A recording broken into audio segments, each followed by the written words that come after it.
Tras los episodios de mortaldade de marisco vividos especialmente en Carril e Rianxo a pasada semana, os técnicos da Consellería do Mar desplazáronse ata as zonas afectadas para valorar a situación e estimar a cantidade de bivalvo que poderá ser recuperado. Dende o primeiro momento, tanto a directora de Desenvolvemento Pesqueiro como os técnicos que traballan na Consellería se acercaron a visitar as zonas.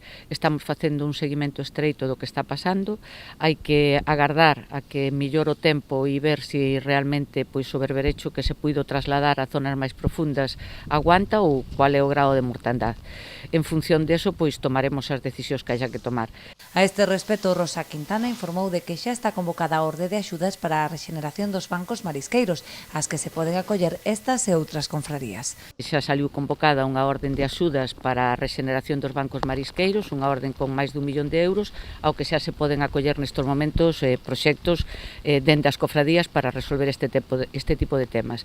E se non chegaran eses cartos, buscaríamos a maneira de seguir apoiando o sector, ampliando o crédito da orden ou buscando outras accións. Lamentablemente, aínda non temos suficiente capacidade de producir semilla para recuperar os bancos marisqueiros. Por este motivo, a Xunta está a traballar nun proxecto coa implicación tanto dos pósitos como do clúster da acuicultura de Galicia para impulsar os minicreadoiros de semente que permitan incrementar a produción dos bancos marisqueiros.